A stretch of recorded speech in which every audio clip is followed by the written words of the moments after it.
Joining us now, Ed O'Keefe, CBS News senior White House correspondent and political correspondent. Ed, I've heard this week in Washington described as bananas, and then it gets more colorful from there. Yeah. Let's talk about the two bills for a moment. There is the bipartisan infrastructure bill and then the bigger bill with all kinds of stuff in it. Right. How do you see this playing out?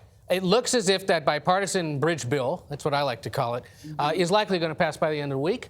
The president will get to sign it, declare victory, and both sides will be happy because there's billions of dollars in there, nearly $1 trillion, to rebuild airports, bridges, rail lines across the country, things that have needed to be done for the American people for years that they finally have been able to get an agreement on. Do we hear a but coming? But Yeah. they have not figured out how to pass that bigger social infrastructure plan, things that would tackle climate change or reshape the way we take care of the elderly and the young in this country, provide universal preschool, free community college to eligible people, would fundamentally reshape the country.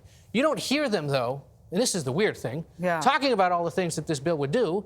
Instead, you hear Democrats squabbling with each other over the price and the order in which they're going to vote on these things.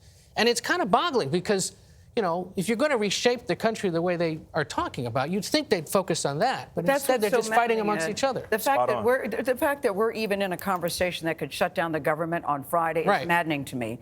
It's like you've got your siblings in the car and the dad saying, "Don't let me pull this car over. Right. You two knock it out and figure it out." Well, it's like what's siblings at stake? It's like siblings and step-siblings, right? Because you got the Democrats fighting amongst themselves, and then you got their other family, they're the Republicans, their colleagues, right? But there's no turning the car around right now, all right? We're headed in one direction. But speaking of the government shutdown, for the viewer at home, what does that mean for the American people? Well, if they shut down, big if, because they don't want to do that. But if, you know, as Chris's report said, 800,000 people would lose their paychecks for a little while.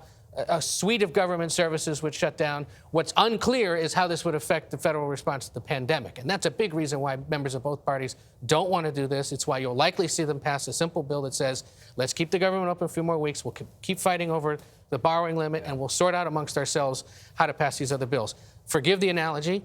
Democrats this week have to score a few touchdowns, have to hit a few three-point conversions, probably can only punt once. And the only punt would be on the debt ceiling. And if you don't understand what all that means, just ask Nate. I don't know if he better have a good offense is what you're saying. Exactly. I like that you kept it all within one sports metaphor. Yeah. I tried. Well done. I tried. Well done.